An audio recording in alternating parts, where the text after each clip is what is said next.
Let's say that you have a family who I would imagine that most families come to you late, right? Like, like when they're coming to you, where it's kind of like the die has already been cast, unfortunately. But Hmm. regardless of when they come, you're now at the stage where the child is putting together their list, right? Here are the potential options. And I know that you can give some guidance in those areas. How do you look at the student, their grades, their extracurriculars, and start to guide them on a realistic list? Yeah, so I do help create the list. Sometimes students will have their own list from their guidance counselor or their independent counselor that they might be working with, or they might have it from the parents because the parents might say, hey, I went here, so you got to go here, type of thing. I get that a lot too. I'm looking at, I spend a lot of time again talking about fit. What kind of environment do they want? Do they have an idea of what they want to do for a major, right? How generous is the school with their aid policies, either merit scholarships or financial aid? And the myth is that those are two different pots of money. Those are absolutely not. They're more interrelated than most people think. So I'll look at all of those and try to come up with a list, and then we'll start to narrow down from there. But I also spend a lot of time visiting colleges around the country. And while I can't get to all 2,500 colleges, there's certain telltale indicators.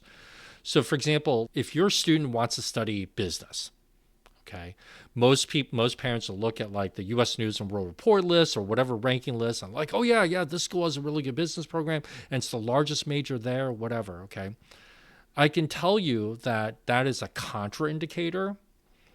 So if that major is already the largest one at that school, they really don't need you, right? Because they're already getting enough applications for that major to be the largest one, right? But now that doesn't necessarily mean that you're looking for the smallest major. That's not always the case. But there are certain indicators, and especially with public schools, you can tell if they want in state versus out of state students, they'll start to look for. I also filter the list by how the formulas work. So, for example, in the case of divorced parents, one formula is a little bit more, can be more advantageous than the other.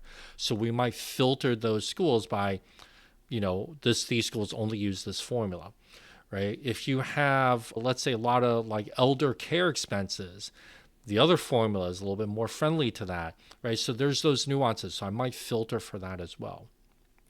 And then on top of all of that, let's say your top school is whatever school it is. Right, that's the one your realistic target. People always ask, can you appeal for more money? Can you ask for more money for a college? And can you use another college's offer to negotiate against this college? The short answer to those questions is yes, you can. But again, there's a strategy. So let's say you want to go to XYZ University. I'll say, okay, let's look up that college's competitors, not what you and I as parents think, Brendan, is what does the college think? And I might say, okay, so we're applying these schools, but I'll have you throw an application for this other school that XYZ views as a competitor for the sole purpose of generating a war letter that we can then use to negotiate against XYZ. But it can't just be any school, right? Again, there's a strategy and intentionality behind that too. The very high level overview is sort of how lists get developed, as opposed to what most students do is they look at rankings, so they figure out where their friends or older siblings have gone. Believe it or not, the college basketball March Madness tournament is a huge driver of like, so when you have that Cinderella team, right, that makes it to like the Elite Eight or something like we've had in the past, that school, you'll notice that the applications to that school jump up because kids are watching, they're hearing about it. Oh, XYZ school making a huge Cinderella deep into the tournament. I mean, so kids get all sorts of sources, but what kids and most parents are not looking at is the financial aspect first.